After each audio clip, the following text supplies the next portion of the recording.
பெரும் தலைமை. எங்களை போன்ற பிள்ளைகள் முன்னெடுத்த போராட்டங்களில் கூட இந்த தலைமுறை பிள்ளைகளோடும் போராட்டங்களில் பங்கேற்ற பெருந்தகை.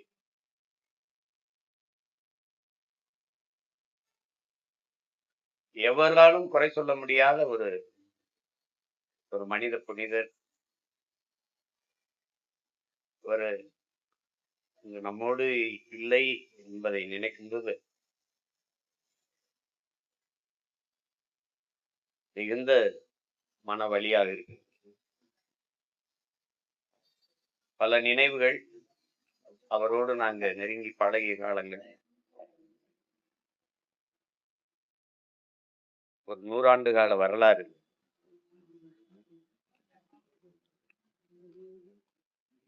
ஒரு தலைவன் இப்படி இருக்கணும், எளிமையாக, நேர்மையாக, தூய்மையாக ஒரு தலைவன் இப்படி இருக்கணுங்கிறதுக்கு ஒரு சான்று.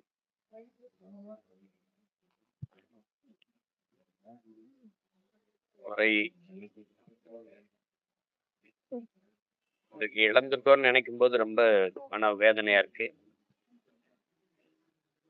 ஐயா நல்லக்கண்ணா அவர்களை இழந்திருக்கிற குடும்பத்தார், அவரை அன்பு கொண்டு நேசித்த தமிழ் சமூகம், சார்ந்திருந்த இந்திய கம்யூனிஸ்ட் கட்சியினுடைய தோழர்கள் எல்லோருக்கும் என்னுடைய ஆறுதல். மகத்தான தலைவனுக்கு என்னுடைய புகழ் வணக்கத்தை செலுத்த அவருக்கு கொடுக்கணும். தன் உடலை கூட கொடையாக கொடுத்திருக்கிறார் அந்த மருத்துவமனைக்கு. செய்வாங்கன்னு நினைக்கிறேன்.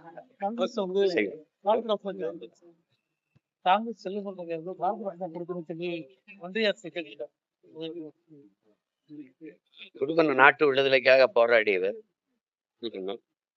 அவங்க செய்வாங்களான்னு தெரியல. அவங்களுக்கு தெரியும். எங்க பாட்டை நாட்டு விடுதலைக்கு செக்கிழுத்தவனுக்கே கொடுக்கல.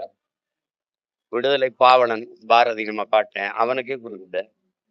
அதனால அந்த விருது மேல எங்களை போன்ற பிள்ளைகளுக்கு மதிப்பு இருக்கிறது இல்லை. புரியுது. விளையாட்டு வீரர் சச்சின் டெண்டுல்கர் கொடுத்த விருத விடுதலை போராட்ட வீரர்களுக்கு கொடுக்கல அப்படின்னு நினைக்கும் போது அந்த விருது மேல நமக்கு மதிப்பு இல்லை. அது பேசி பயன் இல்லை.